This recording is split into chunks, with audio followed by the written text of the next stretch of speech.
Buenas noches con todos. El día de hoy voy a exponer sobre neumonía. Para empezar, la neumonía va a ser un proceso inflamatorio del parénquima pulmonar, en donde se van a ver comprometidos los alvéolos y el intersticio. Esto puede ser causado ya sea por virus, por bacterias o incluso por otros patógenos como los hongos. Acá vamos a tener dos definiciones, que va a ser la neumonía adquirida en la comunidad, va a ser la cual es adquirida en un ambiente extrahospitalario o también una vez el paciente haya ingresado a alguna unidad hospitalaria hasta las 72 horas de haber ingresado. En el caso de la neumonía intrahospitalaria, como su mismo nombre lo dice, va a ser adquirida hasta 7 días después de la hospitalización o 72 horas después de haber ingresado a un centro hospitalario. Bueno, para hablar un poquito de la fisiopatología, el agente causal o el patógeno va a entrar a través de la vía aérea. Puede ser por aspiración o por inhalación. Una vez que este virus o germen ha entrado, se va a diseminar vía hematógena.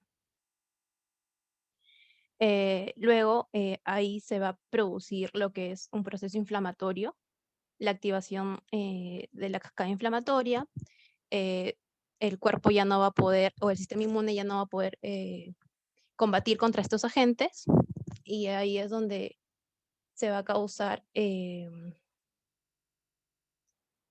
una inflamación del intersticio y de los alvéolos, y posterior a esto va a haber un exudado de fluidos. Luego, en la epidemiología, vamos a ver que la incidencia de la neumonía varía según el grupo etario y va a depender de países en desarrollo o desarrollados. Se dice que a nivel mundial, la incidencia anual global de neumonía en niños menores de 5 años va a ser entre 150 y 156 millones de casos, de los cuales 2 millones, van a haber 2 millones de muertes al año. Y la mayoría de estas muertes se va a dar en países en desarrollo. El 40% de los casos va a requerir hospitalización, y en los países desarrollados la incidencia anual de neumonía es aproximadamente 33 por cada 10.000 niños menores de 5 años y 14.5 por 10.000 niños entre 0 a 16 años. Dentro de los factores de riesgo, vamos a dividirlos en tres, en los cuales va a estar el medio ambiente y sociales. Esto se va a referir, por ejemplo, en niños o familias que habitan en zonas de bajas temperaturas. También va a influir lo que es un nivel socioeconómico bajo, lo cual va a conllevar a un hacinamiento, y también el grado bajo de instrucción de los cuidadores o de la madre en este caso. También se va a ver influido por los estilos de vida e higiene, como por ejemplo un control de crecimiento y desarrollo incompleto, la ausencia de la lactancia materna exclusiva hasta los 6 meses, también que el niño no haya recibido una vacuna, o la vacunación completa o esté ausente, no haya recibido ninguna. También que haya habido antecedentes o contacto con algún paciente que haya presentado neumonía. También el tabaquismo que se pueda dar en la familia o en algún familiar o dentro de casa. Y luego también van a haber factores relacionados propios a la persona, como el bajo peso al nacer, la prematuridad. También a menor edad va a haber puede haber mayor riesgo de desarrollar enfermedad grave.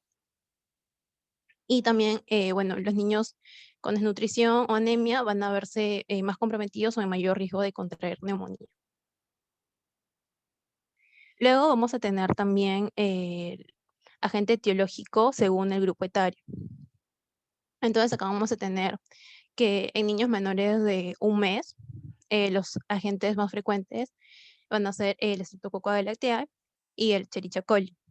Dentro de los que no son tan frecuentes, tenemos el Enterococcus, el Staphylococcus aureus, hasta el Candida spp. En niños entre 1 a 3 meses vamos a tener virus respiratorios como el virus incital, la Haemophilus influenza y también el Streptococcus pneumoniae. Entre los niños de 4 meses a 4 años también van a ser frecuentes los virus respiratorios, con el virus incital, el virus de influenza y el Streptococcus pneumoniae. Y ya en los que son mayores o igual a 5 años, va a ver o se va a ver frecuente el Mycoplasma pneumoniae, el Streptococcus pneumoniae y el Chlamydia pneumoniae. Y dentro de los poco frecuentes en este grupo etario vamos a tener los virus respiratorios, el Mycobacterium tuberculosis y el Streptococcus pyogenes. Dentro de la clasificación vamos a dividirlo en lo que es atípico bacteriana, atípica y no clasificable. Entonces, para hacer un diagnóstico o orientar el diagnóstico según esta clasificación, vamos a tener ciertos patrones según la clínica del paciente, dentro de los cuales van a ser 5. Vamos a valorar si es que el paciente presenta una fiebre mayor a 39 y es de un inicio brusco, si es que presenta un dolor pleural, ya sea a nivel torácico o epigástrico, si es que hay alguna ocultación focal, ya sean como crepitantes, una hipoventilación o soplo tubárico, que en el hemograma hay una leucocitosis mayor o igual a 12.000, con predominio de neutrofilia, mayor o igual a 6.000, y se evidencia en una radiografía de tórax signos de consolidación. Acá se va a decir que es una neumonía adquirida en la comunidad típica. Cuando tengo 3 o más de estos criterios ya mencionados, va a ser una neumonía típica. Cuando no voy a tener ninguno de estos criterios, y se va a decir que es una neumonía indeterminada o no clasificable cuando tengo 1 o 2 criterios. Luego la clínica va a depender también de, según la clasificación ya mencionada, en este caso sobre una neumonía bacteriana. En este caso vamos a ver fiebre elevada de inicio brusco, que puede ser mayor de 38, de 39, en especial de 39. Va a haber una afectación del estado general. El paciente también puede presentar escalofríos. Luego también va a haber una fiebre sin foco, o lo cual también se puede denominar una neumonía silente. Puede verse en algunos casos lo que es soplo tubárico o una expectoración purulenta, pero el soplo tubárico o las características más marcadas de la neumonía no se van a observar mucho en lo que es en niños lactantes o en niños pequeños, pero sí vamos a verlo en niños mayores. Luego también puede haber una tos ausente o escasa, y en algunos casos puede presentarse lo que es el herpes labial. También en algunos casos se puede manifestar a través de un dolor abdominal, y lo cual puede confundir o retrasar el diagnóstico de una neumonía. Luego, en el caso de la neumonía típica, a diferencia del otro, va a ser de un comienzo lento. Se puede también ver una tos seca irritativa, y en algunas ocasiones el niño puede presentar dificultad respiratoria. En vamos a ver que puede ser de causa viral. En este caso va a aparecer en niños menores de 3 años. Esto usualmente se va a dar en invierno y se va a acompañar de un cuadro catarral. Puede haber febrícula, puede haber coriza, conjuntivitis, y en algunos casos puede haber síntomas extrapulmonares como exantemas o diarrea. En caso de que sea por Mycoplasma pneumoniae o Chlamydia pneumoniae, en este caso se van a ver afectados ya los niños mayores de 3 años. También va a presentar una tos seca irritativa. En este caso va a ser un cuadro subagudo. También se va a manifestar a través de cefalea, de mialgias. Y en el caso de Mycoplasma pneumoniae, esto también puede verse asociado con síntomas extrarrespiratorios como cefalitis, neuritis o anemia. Acá vamos a ver la gravedad según la clínica del paciente. Bueno, en el caso de que el paciente presente una temperatura mayor o igual a 38,5, se va a clasificar como una neumonía grave. También para observar la dificultad respiratoria moderada grave, vamos a fijarnos en la frecuencia respiratoria, si es que es más de 70 por minuto en infantes o más de 50 por minuto en niños mayores. Si es que va a haber tirajes supraesternales, intercostales o subcostales en menores de 12 meses. Si es que hay disnea en mayores de 12 meses, aleteo nasal, apnea o algún signo de falta de aliento. También para catalogarlo como una neumonía grave, se puede presentar cianosis, el estado mental alterado, la hipoxemia, que el niño no quiera alimentarse, no quiera lactar, o signos de deshidratación en niños mayores, una taquicardia y un llenado capilar mayor de 2 segundos. Dentro de los exámenes auxiliares, acá vamos a tener que, bueno, en sí para el diagnóstico de neumonía es basándonos en la clínica. Los exámenes auxiliares no se piden de rutina, hay indicaciones para pedirlos. Bueno, por ejemplo, en el caso de los reactantes de fase aguda como PCR, BCG, o pedir el hemograma, estos no van a ser pedidos de rutina, y más que todo se pide en caso de que yo quiera hacer un seguimiento a una neumonía que no tenga una evolución favorable, o también en neonatos porque son un grupo vulnerable. En el caso de los hemocultivos de antibiograma, tampoco se piden de forma rutinaria. Esto más que todo es en pacientes que van a ser hospitalizados y previo a la administración de antibióticos. También se va a pedir un segundo hemocultivo en pacientes que van a ser hospitalizados por enfermedad grave, según la clasificación ya mencionada, y en caso de que no haya respuesta a la cobertura antibiótica que esté administrando. O también en caso de que el paciente ya sea clasificado como una neumonía complicada, es decir, que pueda presentar derrame pleural. En el caso de imágenes es de igual forma, no se piden de rutina. Voy a pedirlos en caso de que haya una duda diagnóstica, en caso de que el cuadro clínico no hay una evolución favorable de en caso de que haya sospecha de atelectasia o de derrame pleural, o incluso de neumotórax. En el caso de la ecografía de tórax, bueno, se va a pedir en caso también del derrame pleural para poder cuantificar el líquido, para poder observar. Y la tomografía de tórax también de igual forma. Entonces acá tenemos la radiografía de tórax del lado derecho, la primera, que se va a ver radiopacidades en base y en el lóbulo medio. Se va a ver un aspecto algodonoso o en parches, lo cual sería indicativo de una neumonía. Y en el caso de la otra radiografía de tórax, se va a ver un borramiento del seno costodiafragmático derecho. Y bueno, se ve la curva de Damasol, lo cual nos indicaría que hay un derrame pleural en este caso, que es una de las complicaciones más comunes de la neumonía. Luego también acá, como un resumen, podemos ver la correlación clínica, radiológica y de laboratorio según el tipo de neumonía, ya sea típica, atípica, viral o por micoplasma o clamidia.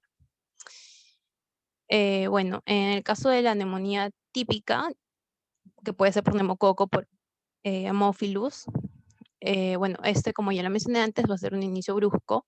En este caso también van a presentar temperatura elevada, que usualmente es mayor a 39. En este caso, el estado general sí se va a ver comprometido. No va a haber antecedentes familiares, va a haber una tos productiva. Puede presentar herpes labial, pero no es común.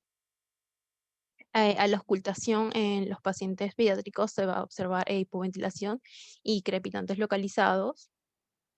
En la radiografía se va a ver el signo de consolidación, que puede manifestarse con o sin derrame, que sería la complicación de la neumonía.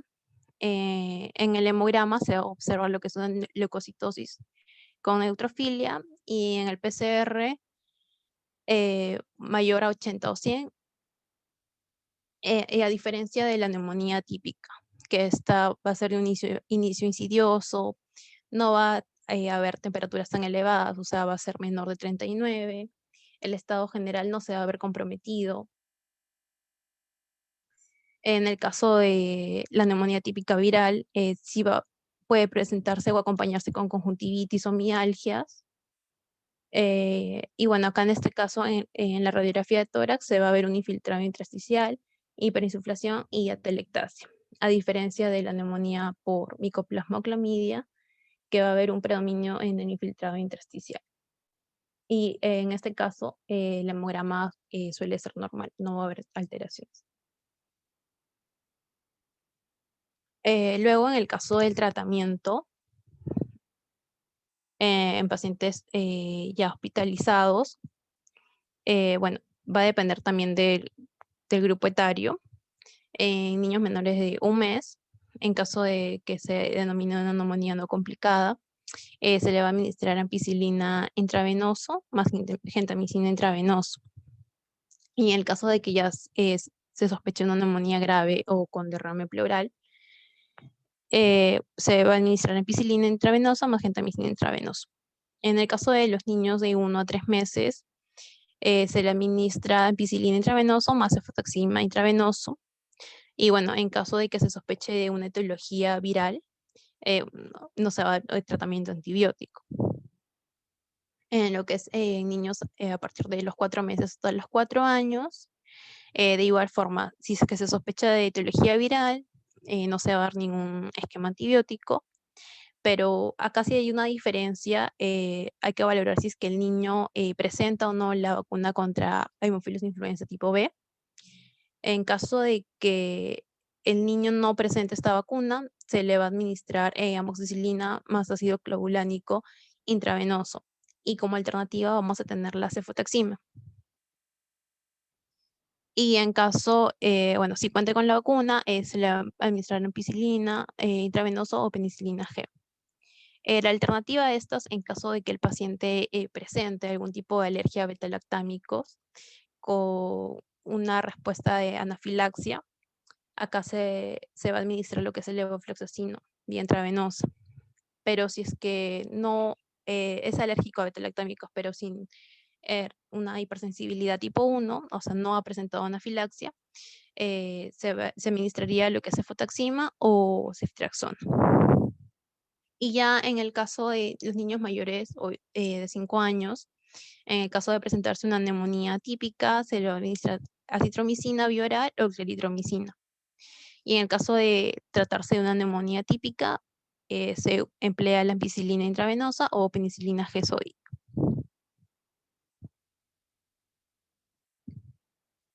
Entonces, para valorar la vía de administración y la duración del tratamiento, primero hablando de la vía de administración, que puede ser bien oral o parenteral, para administrar un antibiótico vía oral, es seguro en aquellos pacientes que presenten una neumonía leve o moderada. Pero se debe controlar de forma, se debe controlar la evolución de estos pacientes 24 a 48 horas después del diagnóstico e inicio del tratamiento. La mayoría se va a encontrar afebril a las 48 y 72 horas. Bueno, en caso de que no haya una buena respuesta al tratamiento vía oral, se debe revisar el tratamiento y también valorar los criterios de hospitalización que más adelante los voy a explicar.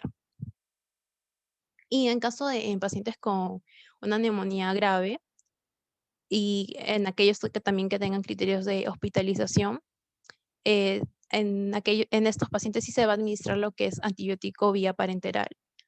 Entonces, acá también se va a valorar la evolución del paciente y si se observa una evolución favorable, se va a cambiar, se va a sustituir por el equivalente vía oral. En este caso, el niño va a estar febril también 24 a 48 horas y también se debe valorar si es que hay una buena tolerancia a la medicación oral. Mientras que la duración del tratamiento, en caso de ser una neumonía típica leve o moderada, se va a administrar amoxicilina de 5 a 7 días.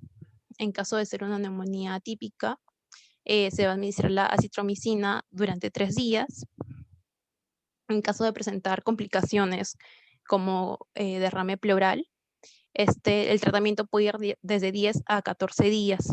En caso de que se evidencie de empiema o hay una mala evolución del cuadro clínico, se puede prolongar aún más este esquema y también lo que se recomienda es individualizar el tratamiento. En el caso de las neumonías graves o en pacientes inmunodeprimidos, también se debe individualizar el tratamiento de antibióticos. Y bueno, también vamos a ver según el patógeno. En el caso de Streptococcus pneumoniae y Haemophilus influenza, se debe administrar de 5 a 7 días. En el caso de Mycoplasma pneumoniae, 3 días de citromicina y Staphylococcus aureus, 10 días.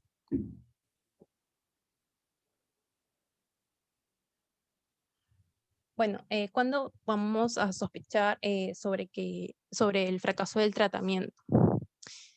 Puede ser cuando hay diagnósticos alternativos o coincidentes, cuando vemos que no hay una buena evolución clínica del paciente, entonces no hay una buena cobertura antibiótica. Cuando se presenta desarrollo de complicaciones como derrame pleural y en caso también de que haya una inmunodeficiencia subyacente, como puede ser una desnutrición crónica. En estos casos, bueno, solicitar radiografías o estudios de imágenes, como puede ser la radiografía, la ecografía o una tomografía de tórax. Esto nos va a permitir evaluar la progresión o la afectación parenquimal y descartar las complicaciones ya mencionadas. También va a depender de la gravedad de la enfermedad, que puede necesitar algún apoyo de diagnóstico microbiológico con procedimientos más agresivos.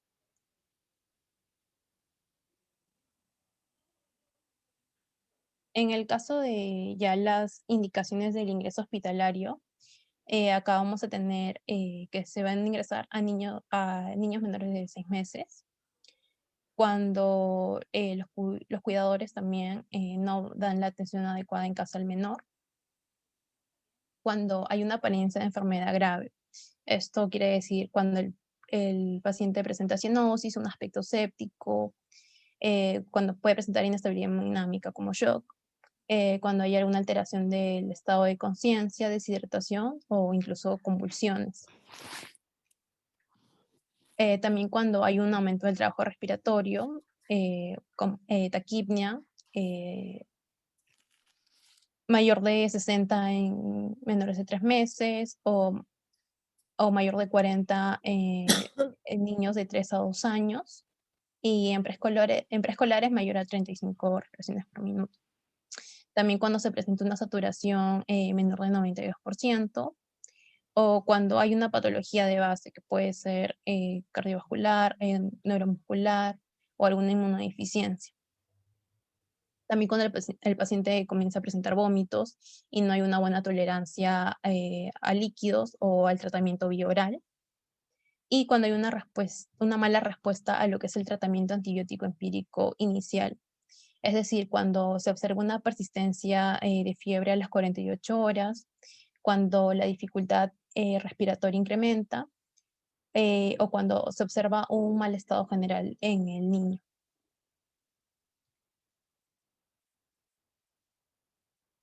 Luego también acá vamos a tener lo que es los criterios de ingreso a UCI pediátrica. Acá se va a ingresar al niño cuando necesita de un soporte ventilatorio, cuando hay signos de insuficiencia respiratoria inminente, cuando se observa lo que es la apnea recurrente o respiraciones irregulares lentas, cuando hay un compromiso cardiovascular con taquicardia o una hipotensión progresiva, lo cual va a requerir fluidoterapia, y en niños con 2 o más de los siguientes criterios, que es una frecuencia respiratoria mayor a 70, en menores de 12 meses o mayor a 50 respiraciones por minuto en niños mayores de 12 meses. Cuando presentan apnea, cuando se observa aumento del trabajo respiratorio con tirajes, disnea, aleteo nasal, cuando presentan un PAFI menor de 250, cuando hay un infiltrado multilobar, también cuando se ve comprometido el estado mental, cuando se observa una hipotensión en el paciente, cuando hay un derrame pleural o algún tipo de comorbilidad, como inmunodeficiencia, inmunodepresión o enfermedad de células falciformes. Y también cuando hay una acidosis metabólica inexplicable. Luego, ¿cuáles van a ser los criterios para yo dar de alta a mi paciente? Cuando ya hay observo que los signos vitales están dentro de los valores normales, cuando el paciente está con una adecuada hidratación y nutrición vía oral, cuando hay una saturación de oxígeno mayor de 90 a 92, sin apoyo oxigenatorio, cuando se observa una mejoría clínica del estado general, el nivel de actividad o apetito, cuando no ha hecho fiebre por lo menos 24 horas, cuando hay un estado mental normal o el estado previo a la enfermedad ha mejorado, cuando la capacidad de los padres para cumplir el cuidado y tratamiento en el hogar es buena y se observa o nos hemos asegurado de que hay un entorno familiar seguro. Entonces, bueno, en este caso se debe informar a los padres para dar un alta segura al niño. Se debe acceder de inmediato a la emergencia si es que presenta los signos de alarma. Se le debe indicar a los padres que nadie fume en el hogar. Y se debe hacer un seguimiento y monitoreo por consultorio externo. Entonces, para prevenir la neumonía en niños, lo ideal sería una lactancia materna exclusiva en los primeros 6 meses, evitar que el niño tenga contacto con humo de tabaco en casa o en algún otro lugar que frecuente, y la inmunización con el Haemophilus influenza tipo B y la vacuna antineumocócica es importante para evitar o para proteger al niño que contraiga neumonía por Haemophilus. Eso sería todo, gracias.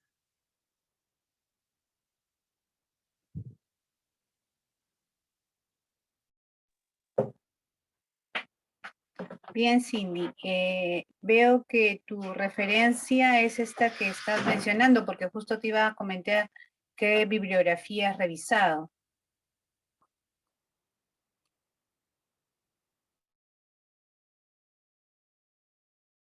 Algunos cuadritos que arriba sí puse lo de up to date. Bien. A ver, chicos, preguntas, comentarios.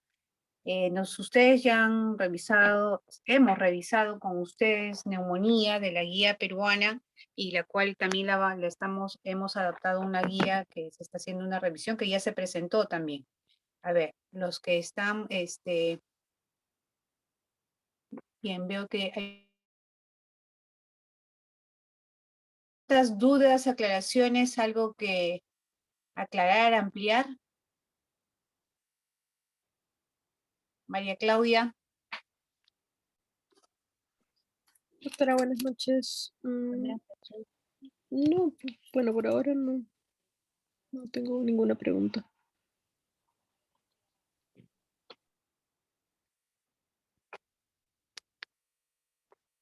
A ver, vamos a, en lo que mencionó, se mencionan para la presentación de neumonías. ¿Qué es lo que recuerdan? Boris.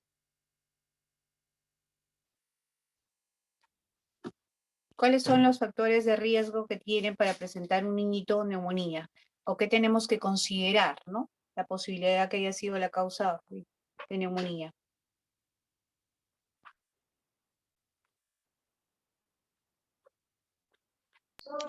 Hola, doctora.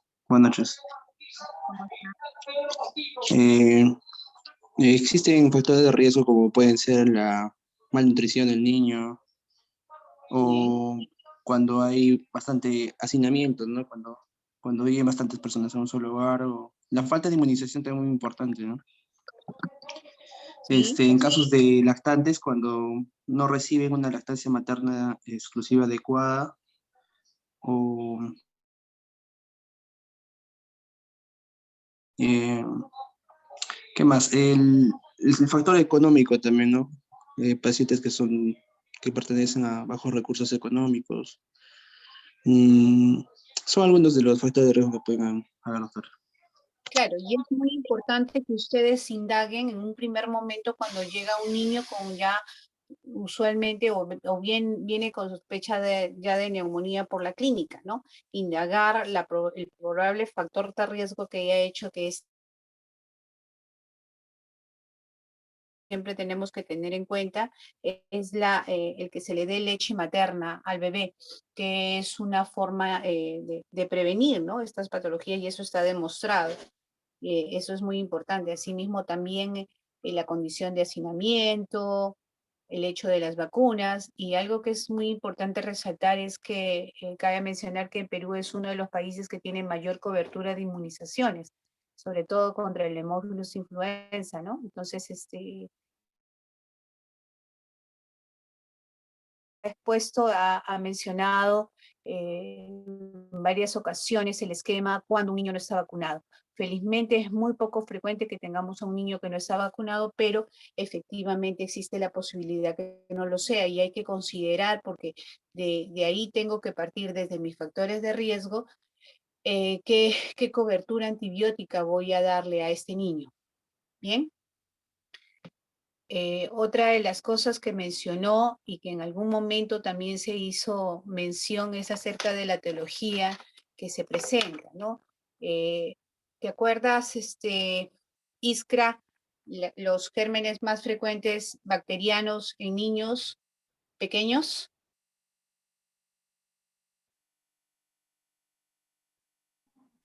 Bueno, doctora, buenas noches. Buenas En el noches. caso de los menores de un mes, está el grupo de los beta-lactiae y el grupo de coli. Bueno, la mayoría de los niños, lo más común siempre va a ser en los pacientes pediátricos los virus, la presencia de los virus como agentes para la neumonía. Y ya a partir de los 5 años, ya aparece neumococo a la cabeza. Efectivamente. Hay un virus, hay una bacteria que tampoco lo ha mencionado, que en nuestra charla anterior y no una charla previa que mencionó mucho la doctora Reto, no sé si se acuerdan, en la presencia de Streptococcus beta hemolyticus, que es muy importante su presentación en menores de un mes, acuérdense, ¿no? Y efectivamente, ya después de los 4 meses, básicamente la presencia perdón, entre un mes para adelante hasta los 5, es importante la participación de los virus, ¿no? Como causa de neumonía.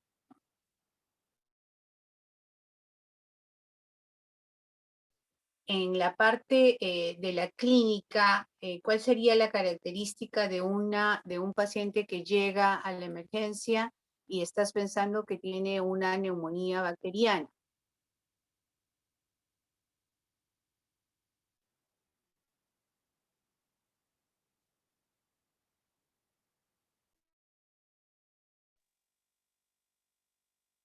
Caterín, ¿estás por ahí?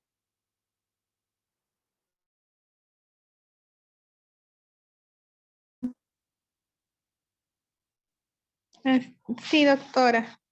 Bueno, una neumonía, bacteriana, va a haber, fiebre, la tos va a ser productiva. A ver, en la fiebre yo te diría, ¿tiene alguna particularidad? Que sí, toda una neumonía sin fiebre probablemente sea otra cosa, ¿no? O sea, la fiebre va a estar, pero ¿cuál es la característica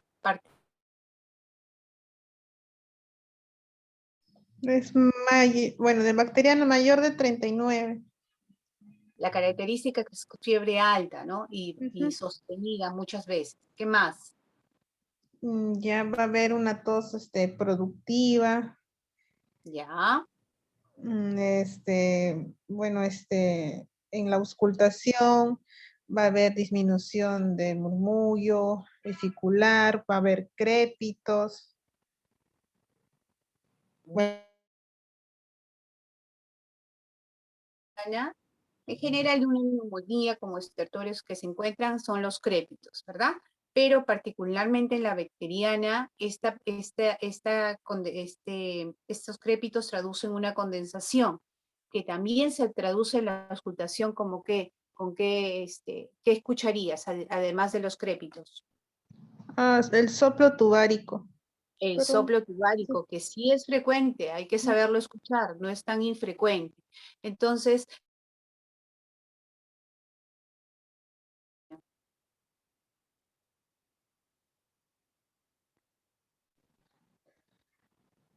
bueno, un hemograma voy a encontrar leucocitosis, bueno, en la clínica, radio, clínicamente. tu paciente, bueno, tiene factores de riesgo, es un niño que tiene fiebre alta, de presentación brusca, ¿no es así? Sí, brusco, sí, el inicio es brusco, y bueno, cualquier edad también. Exacto, y que clínicamente no hay signos de un compromiso viral, de un cuadro respiratorio alto, que es la característica de qué grupo de neumonía. Bueno, la típica. La viral se Ujú. asocia más a un cuadro respiratorio alto y esa va más asociada con un cuadro más, si es que tiene los criterios de una neumonía viral, ¿verdad? Ujú. Esto, y radiológicamente en tu imagen, ¿qué es lo que vas a ver? En una bacteriana Condensación, de con o condensación. sin derrame. Ujú.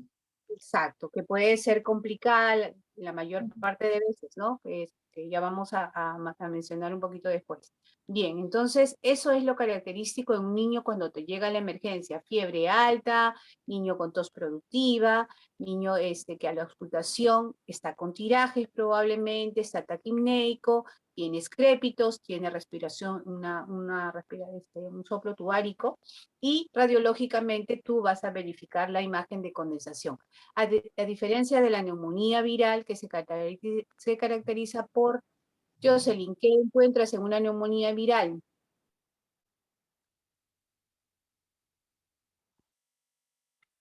Jocelyn. Ahora, doctora, sí. El patrón puede ser, bueno, una radiografía es más intersticial y es de tipo atípico. Generalmente las fiebres no van a ser tan altas, no va a haber mucho distrés. Ya. Y la característica es del proceso respiratorio, la clínica previa, ¿no es cierto? Sí, sí, viene con una clínica previa.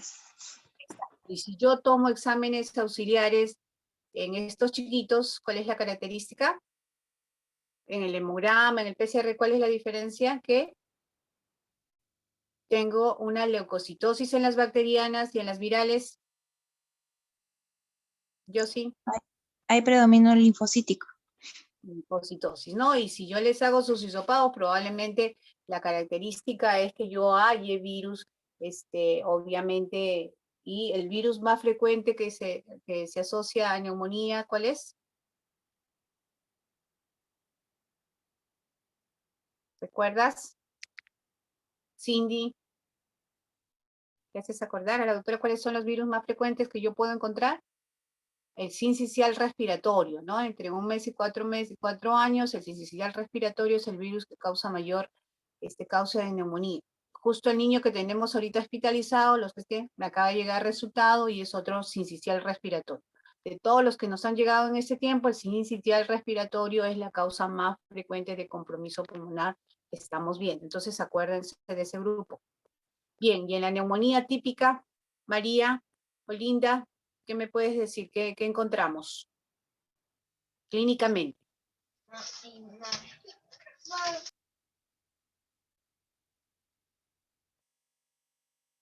María.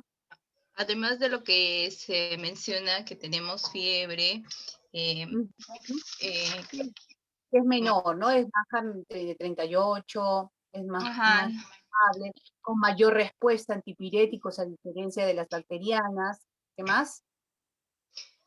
Y ahí las bacterias que más predominan.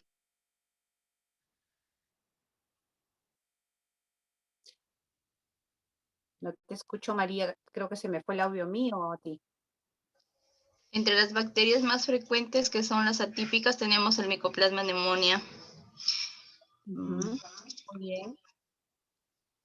Bien, entonces yo ayudo a mi paciente por grupo etario, por clínica, yo ya voy considerando qué tipo de neumonía es, ¿verdad? Es una neumonía bacteriana, es una neumonía viral, es una neumonía típica probablemente, ¿sí? Entonces ya yo voy a decidir, de acuerdo a la gravedad, tomar o no tomar exámenes. Y es cierto lo que mencionó Cindy, que no a todos le debemos hacer exámenes auxiliares, llámese de laboratorio, pero sí es importante tener los criterios claros cuando yo voy a pedir más exámenes o si es suficiente con la clínica para yo determinar si es una neumonía y tengo que determinar si este niño va a recibir tratamiento ambulatorio o tratamiento de hospitalización. Entonces, ¿cuáles son los criterios de hospitalización? María Claudia.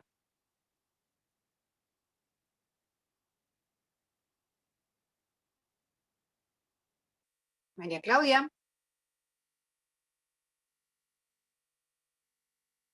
¿No está por ahí? ¿Se perdió?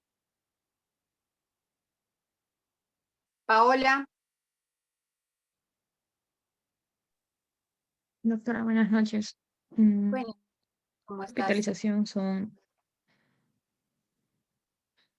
que no tolere la vía oral, niños Perfecto. menores de 6 meses con supresión también puede Ahí ser. hay que aclarar, el consenso está descrito que si yo tengo un paciente menor de 1 año, ya tiene indicación, por eso hay mucha literatura, va a depender de la literatura, pero la guía nacional y en consenso se ha acordado que es paciente menor de 1 año que tú consideres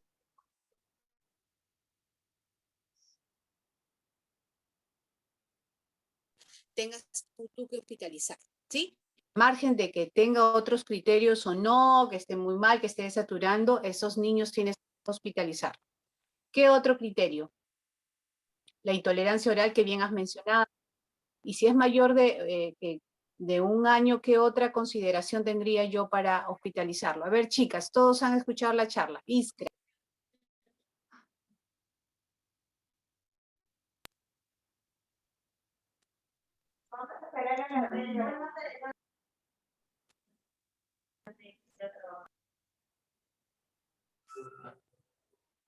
Jocelyn.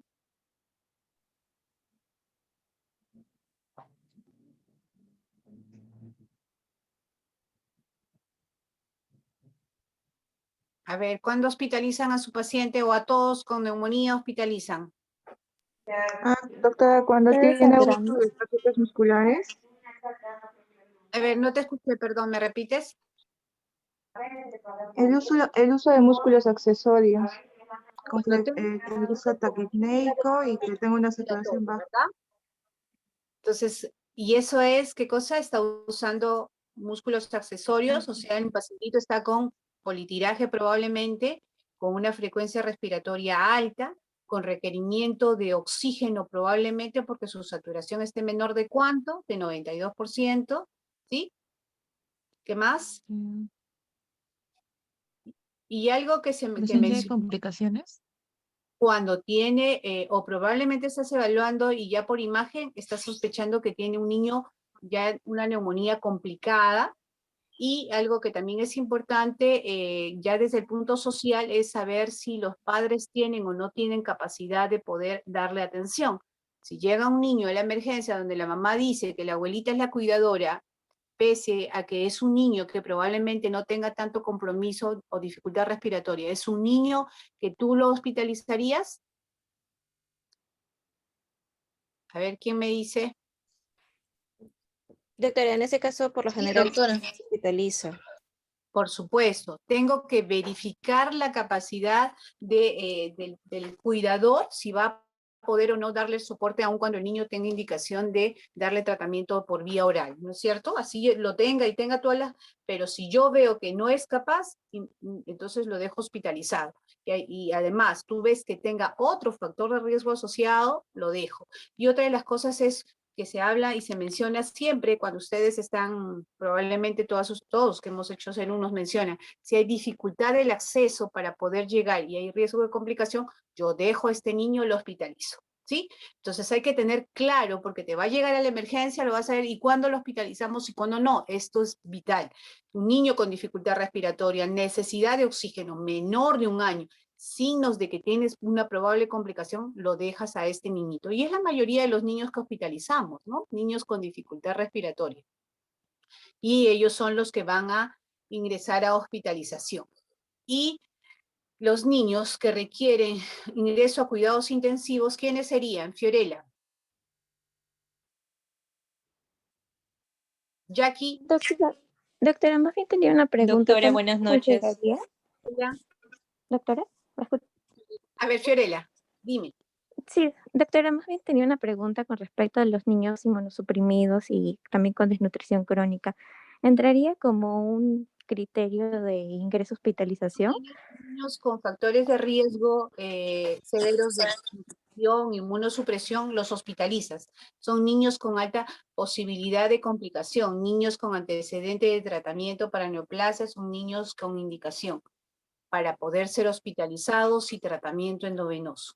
¿Sí? Niños que tengan alguna comorbilidad, sí, también tienen criterios de hospitalización. Jackie, ¿a qué niños entraríamos a cuidados intensivos? Doctora, buenas noches.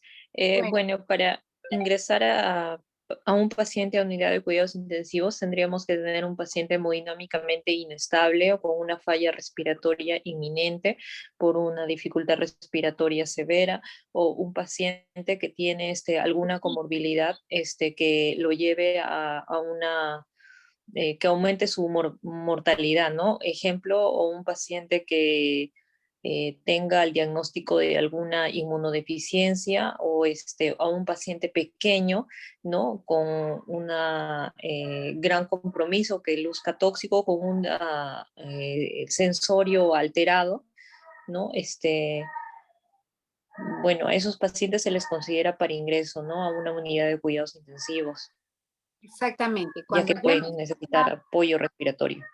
Exacto. Cuando un paciente presenta inestabilidad hemodinámica, tanto de soporte oxigenatorio como síntomas de un probable shock, usualmente en este caso séptico, porque hay un foco infeccioso, inmediatamente yo tengo que llevar a terapia intensiva. Ya es un niño que probablemente esté requiriendo y esté con bolsa de reservorio, requiriendo 10 litros de oxígeno, donde ya estamos hablando probablemente de un FIO más de 50. Mencionan los niños que necesitan más de 50%, ya deberían estar pasando a la unidad de cuidados intensivos. Y si yo tengo un niño así, probablemente viene todo lo demás, ¿no? Un niño que ya tiene compromiso de hipoxigenación, que está con hipoxigenación, con trastorno de sensorio, un chico que va a estar con hipotensión, que está con llenado capilar lento. Entonces, un paciente que se está agotando y que inclusive en los exámenes ustedes van a ver que hay deterioro, tienen un ADA con una acidosis, definitivamente es un paciente con signos inminentes de falla, y por ello debe de pasar a terapia intensiva, ¿verdad? Bien, ¿qué otras cosas para mencionar? Mencionó varias definiciones de que es importante mencionar de neumonía, para no dejarlo al aire. Cuando mencionó neumonía, ¿cuándo llamamos una neumonía intrahospitalaria? Miriam.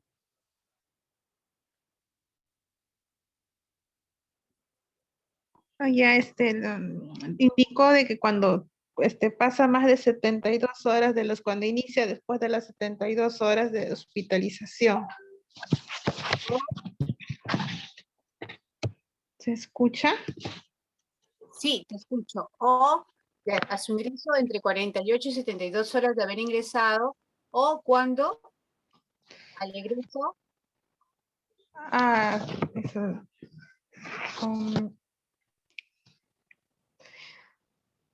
Ay, esos eran los 7 con 10. A ver, ¿quién se acuerda? Yo te voy a decir, salió mi O paciente. al alta, doctora. Al alta de hospitalización. ¿Cuánto? O al alta de hospitalización. 48 horas, 48, 48 72 horas. horas al alta. Hasta los 7 días después del alta. Si ese paciente presenta fiebre o compromiso, yo voy a decir que puede ser una neumonía intrahospitalaria. Hasta los 7 días después del alta, pues presenta, yo puedo hablar de una neumonía intrahospitalaria. Es 48, 72 horas después que ingresado o cuando se va de alta hasta el 7º día. Si él presenta fiebre, también se describe como si es que presenta fiebre y complicación, puedo hablar porque pudo haber ingresado por otra cosa y termina con su neumonía intrahospitalaria. ¿Bien? Entonces esa es la definición que hay que tenerla clara. ¿Cuándo hablo de neumonía complicada? ¿Qué complicaciones en todo caso podría presentar la neumonía? Acá tengo a Alex Romero. ¿Quién es Alex? ¿Quién está con el nombre de Alex Romero? Hola. Buenas noches, doctora. Soy interno de neonato. Bien, Alex, dime. ¿Cuáles son las complicaciones que puedo presentar en una neumonía? Bueno, la más común, que es el derrame paraneumónico o Bien. un empiema también se puede formar como complicación, o una telectasia también, ¿no? También más en la neumonía viral que en las bacterianas, pero sí. Y las atípicas van más con atelectasia, pero sí. ¿Qué más? ¿Qué otras, chicos? Ayuden a su compañero. Doctora, un absceso pulmonar también podría ocasionar una complicación. Absceso, necrosis, neumotórax, puede formarse una fístula broncopleural, ¿no? Esas son, hablamos de una neumonía complicada cuando tenemos también estas patologías asociadas como causa de una neumonía inicial. Cuando hablamos de neumonía aspirativa, porque también tenemos esa definición. María. Cuando hay una entrada de una sustancia extraña, pues a las vías respiratorias de una forma aguda, en este caso por una manera aspirativa, ¿no? Y también va a depender de qué tipo de sustancia, ¿no? Puede ser líquidas y también del volumen que haya aspirado el niño en este caso. Claro, ¿y esto en qué tipo de pacientes, Jackie, vamos a ver? ¿Cuándo vamos a plantear estas neumonías?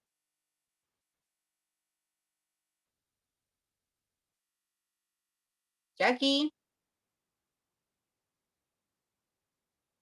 María Claudia.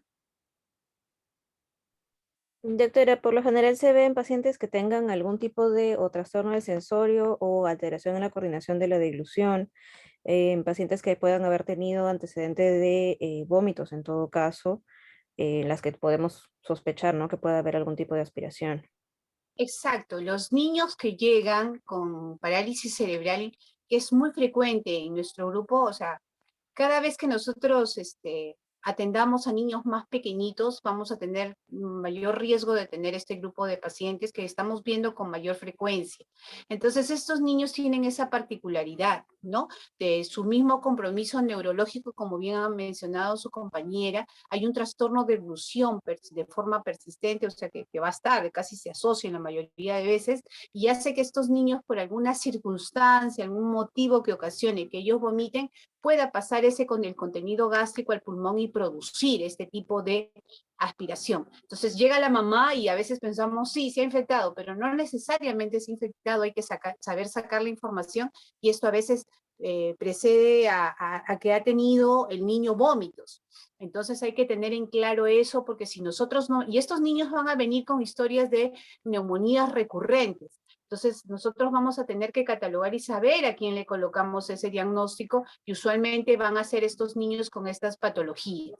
También hablamos de neumonía aspirativa, cuando tenemos niños que han ingerido querosene o hidrocarburos que llegan a veces Ya no es tan frecuente porque teníamos una frecuencia importante cuando había personas y hay gente también que aún la tiene, pero ya no lo vemos con tanta frecuencia, que vendían, que cocinaban con querosene, ¿no? Y dejaban ahí muy cerca a la mano el querosene y los niños iban y se lo tomaban.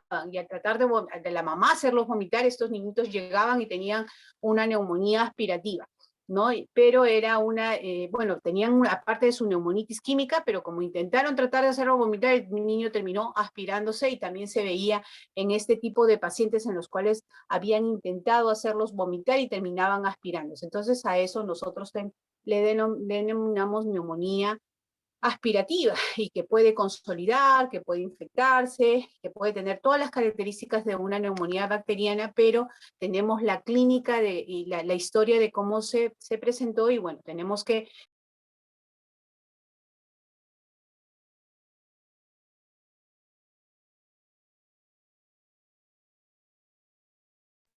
Perdón.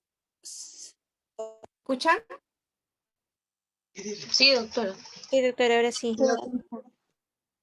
Sí, lo que pasa es que me entró una llamada. Voy a bloquearlo. Entonces, hay que tener en claro ese tipo de neumonías. Bien, las neumonías aspirativas y saber catalogar. Muchas veces entra neumonía, pero como les digo, neumonía tiene nombre y apellido, y hay que tratar de determinar y llegar a cuál es al final la etiología. Es la idea, siempre tratar de determinar. Y si yo empiezo como una neumonía bacteriana, por decir, como en el caso de este niño que ha ingresado, llegó polimnéico, desaturando, pero con un cuadro viral evidente, pero tenía una radiografía con bastante infiltrado. Entonces se pensó que podía estar ya una bacteriana, no se había sobreagregado porque este chiquito había venido 3 días antes y también tenía clínica de dificultad. Pero se puede pensar, pero en el camino yo voy viendo que no presenta fiebre, todo el tema del compromiso es mecánico, y el día de hoy me sale sincicial respiratorio. Entonces, ¿qué le pondría yo a este chiquito? Una neumonía viral, ¿no es cierto? Entonces, a veces en el camino yo voy a tener que definir cuál es mi diagnóstico y no mantener el diagnóstico que yo ingresé, y esto me permite, de acuerdo a cómo va evolucionando el bebé, a poder ir cambiando inclusive o quitando antibióticos que de pronto no son necesarios, pero que sí en su momento llegó y se consideró perfecto. Pero la evaluación constante y de ir viendo y definiendo y puliendo el diagnóstico me va a permitir y no dar sobretratamiento muchas veces. Paola, coméntame. Doctora, Paola, tengo una sí, consulta. dime. Tengo una consulta. ¿Cuántos episodios al año o en cuánto tiempo de meses puedo llamar para que sea una neumonía recurrente? ¿Cuántas puede dar neumonía? Yo puedo decir que es una neumonía recurrente. Se denomina neumonía recurrente cuando hablan de 2 o 3 episodios, pero con niños con alguna patología asociada, o sea, se busca que tenga una patología asociada, ¿no? Y usualmente son estos niños con problemas neurológicos los que se presentan, aunque también a veces se habla de niños que tienen malformaciones congénitas. Pero lo que se describe es que sean, si mal no recuerdo, es 3 episodios en el año. Pero sí, es un tema para poder revisar. Pero ya la historia es la que nos va a determinar las veces que se presenta y las características que se presenta de este niño para poder hablar de una neumonía recurrente, y que la mayoría de veces está asociada a una patología, neumonía aspirativa, pero también se ve en pacientes inmunosuprimidos como causa de la presentación constante de la afectación bacteriana, ¿no? Porque son causas bacterianas o que producen la afectación en estos niños. Salvo que tengas otro dato, Paola. No, había lo que era así, pues, ¿no? 3 o más episodios, pero no especificaban en cuánto tiempo, si eran 6 o en un año o en cualquier momento, no sabía exactamente el tiempo exacto. Se hablaban de la presentación dentro de un año, es lo que recuerdo en algún momento de la literatura, pero la mencionaban como patologías muy relacionadas a ciertos grupos particulares. No es lo común en las neumonías que a nosotros, neumonía adquirida en la comunidad que nos llega a nosotros, ¿no? Se asocian a comorbilidades. Ah, ya. Genial, doctora, gracias. Bien. Ya hemos mencionado. A ver, entonces un poquito en relación al tratamiento antibiótico, hay que aclarar, si bien muy bien lo ha hecho su compañera, ha mencionado los esquemas, hay que mencionar que los niños menores de 1 año siempre van a recibir tratamiento endovenoso. La vía oral en ellos es de muy alto riesgo, que sería de forma, un seguimiento bastante estricto, con un control a las 48 72 horas en menores de 1 año que se considerara por la vía oral. Pero la guía menciona que tratamiento endovenoso en menores de 1 año de todas maneras. En mayores de 1 año va a ser de acuerdo a la evolución, y sí, todo tratamiento antibiótico no debe ser menor de 7 días. Y ahí escuché la presentación que hacías, Cindy, que hablabas de hasta 5 días, pero los antimicrobianos deben ser usados de 7 a 10 días, de acuerdo al grupo etario. Los macrólidos, pensando en una neumonía típica, sí los puedes manejar hasta 5 días, ¿no? Y obviamente en el grupo que vas a manejar antibióticos, que tenemos que ver igual la evaluación constante de los que, tanto los de fuera como los de manejo ambulatorio, como los hospitalarios. Si yo a las 48, 72 horas, en los niños que tengo hospitalizado, persiste la fiebre, el niño sigue con mayor taquimia, con mayor compromiso, obviamente tengo que pensar ya en rotar antibióticos de de amplio espectro, ¿no? Y tenemos que ir manejándolo de acuerdo también a la respuesta, a los marcadores de respuesta inflamatoria, ya con controles radiológicos, porque podemos, si bien es cierto, llegar un niño con una neumonía, con un consolidado, pero puedo ver que a las 72 horas su manejo, su evolución clínica no es buena, yo tengo que ver qué está sucediendo.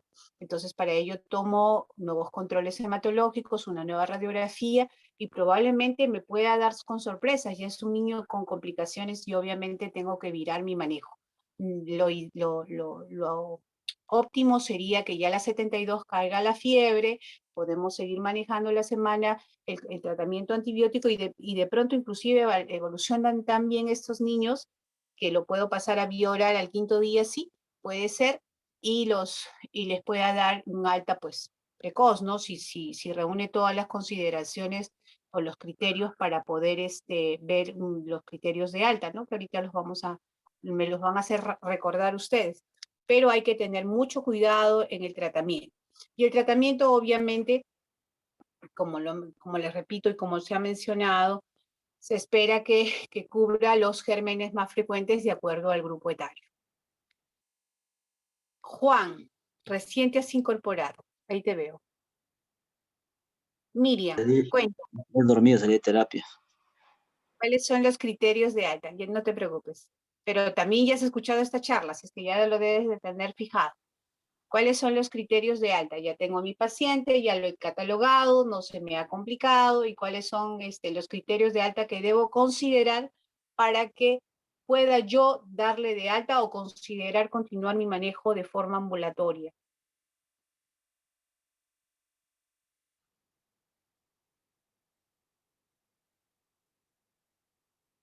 Boris, ¿qué considerarías en tu paciente para poder darle de alta? Oye, ¿se durmieron todos o todos no fallan? Doctora, ¿puedo responder yo? Cuéntame. Bueno, soy Juan, ¿no?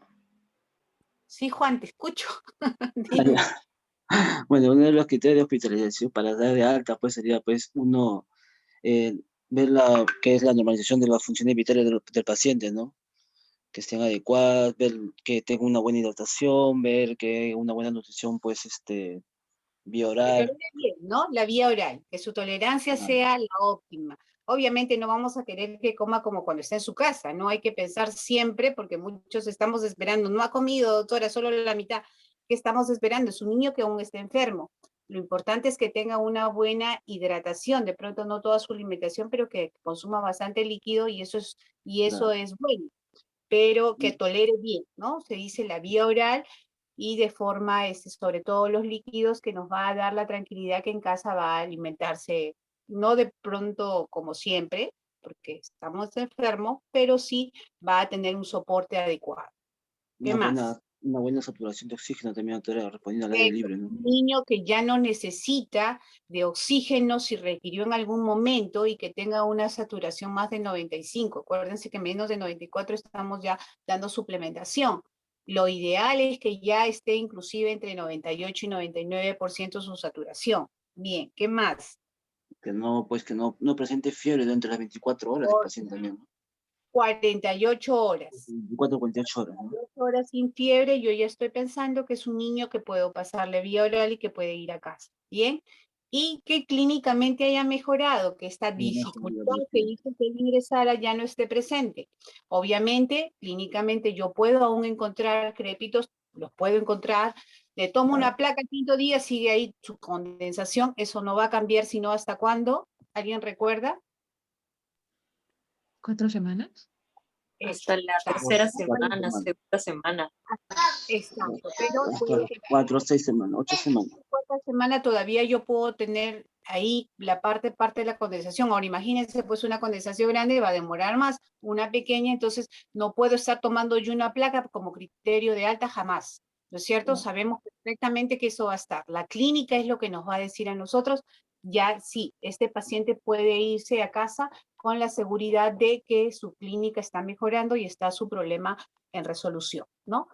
Y si hubiera algún signo, obviamente, por favor, no me voy a cansar de decirles, explíquenle al familiar cuáles son los signos de alarma, ¿no? Todo aquello que se vuelva a presentar, un niño que vuelva a presentar fiebre, un niño que empiece a tener nuevamente trabajo respiratorio, que no quiera comer, entonces son criterios que va a hacer que este niño regrese nuevamente a la emergencia. ¿Por qué? Porque podemos tener una complicación.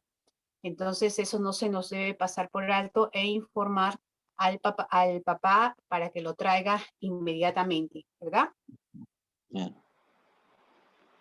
Y explicárselo y escribirlo, por favor, en la epicrisis y en la papeleta de alta, porque llegan luego y no hay nada escrito ahí, el papá no tiene ni idea. Escríbanlo. Acuérdense que ellos no son médicos, ustedes son los médicos y escríbanle así clarito, puntualmente, qué cosa tiene que hacer y cuándo tiene su próxima cita. Ellos no van a interpretar o saber si es que ustedes no se lo dicen y si no está escrito. Lo pueden haber dicho, pero si no está escrito, mira, el papá con el estrés que tiene, con la preocupación y todas las malas noches que se ha pasado, obviamente no lo va a entender. Entonces, hay que ser más empáticos a veces con el familiar, tener más paciencia con ellos. Acuérdense que es un niño pequeño el que está mal y que necesitan ellos también ser comprendidos por esta preocupación, que nosotros sabemos que va a mejorar, pero ellos pues no lo saben, tienen mucho temor y hay que educar al familiar. Bien, otra pregunta, alguna duda. ¿Todo claro? ¿Alguien quiere hacer algún aporte? Acuérdense que neumonía en pediatría es lo que ustedes más van a manejar.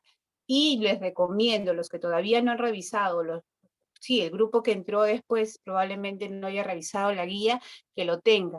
Se los vamos a enviar para que puedan ustedes revisarlo y tener eso como un apoyo en cualquier momento, ¿no? Llega el paciente y ya tienen ustedes donde guiarse y tener para poder manejar, tener la información a la mano, porque poco a poco es que ustedes van a ir manejándola con mayor facilidad. Bien, chicos. Si alguien Doctora. Sí. Doctora, con respecto a lo que preguntaron de las neumonías recurrentes, en la Asociación Española de Pediatría mencionan que la sociedad mencionan que es más de 2 en un año o más de 3 independiente del tiempo. Eso es con respecto a la neumonía recurrente. Y también mencionar que si un paciente tiene neumonías recurrentes y este paciente deberíamos de descartarle la posibilidad de que tenga alguna inmunodeficiencia primaria o de repente alguna malformación como es el CIPAM, ¿no? de repente sospechar, ¿no? Que tiene algún problema asociado a a microaspiraciones. Y también quería mencionar sobre los agentes virales, que bueno, como usted mencionó, y ya se sabe que el más frecuente es el virus sincitial respiratorio, pero también tener en cuenta los virus agresivos, ¿no? Que son como el metaneumovirus o, ejemplo, el adenovirus, que puede ser más agresivo e incluso llegar a una bronquiolitis obliterante, ¿no? Y eso, y con respecto al tratamiento de las neumonías complicadas, ¿no? El tratamiento es largo, puede ser unos 21 días, ¿no? Ir evaluando según la evolución y la clínica. Y las radiografías que usted mencionó también, bueno, que no se deben de estar tomando o no se debe estar irradiando al paciente innecesariamente. En todo caso, se debería tomar una radiografía si el paciente está con una mala evolución o tiene alguna neumonía complicada para ver su evolución, pero no cualquier paciente como usted lo mencionó. Eso, doctora. Gracias por tu aporte. Sí, por eso es cierto. Antes se mencionaba, antes por eso te decía, exactamente no he hecho la revisión, pero está bien. Son 2 episodios por dentro de un año o 3 y se continúan, pero antes manejaban esa, pero está bien la aclaración, ya que es bueno que todos siempre estemos recordando.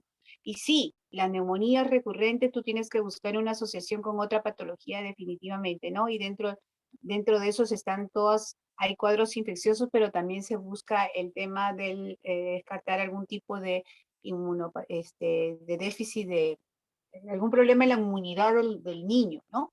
Entonces, y es un estudio más exhaustivo en el niño determinar por qué está sucediendo. Puede venir por una primera, pero ya llama la atención una segunda, porque una tercera, y ya esa amerita inclusive ser estudiado y hacer más exámenes, ¿no? Para poder ver otro tipo de lesiones que puedan ser esta causa. Y a veces en eso y en estas asociaciones hay pues que determinar si hay una alteración en la anatomía del mismo pulmón, ¿no? Que también es importante descartar. Y los tratamientos van a ser diferentes. Una cosa es una neumonía adquirida en la comunidad, lo otro es las diferentes neumonías una intrahospitalaria, las que hemos mencionado, que la intrahospitalaria estamos hablando de gérmenes diferentes a los que ha mencionado tu compañera. Probablemente gérmenes inclusive son resistentes, ¿no? Porque estamos hablando de que viven en el hospital. Entonces, los tratamientos y esquemas también van cambiando, ¿no? Entonces, por eso siempre les manifiesto, no solamente poner ahí neumonía, sino neumonía y qué tipo de neumonía es. Bien, chicos. Creo que ahí nos quedamos. Todos tienen claro, creo, conceptos puntuales. Y vamos a ir aplicando esto y esto va a irse fijando de acuerdo a ustedes vayan viendo también pacientes donde les toca rotar, ¿no? Así es, doctora. Bien, entonces, ¿alguien tiene algún comentario? ¿Algo más? ¿Algún anuncio?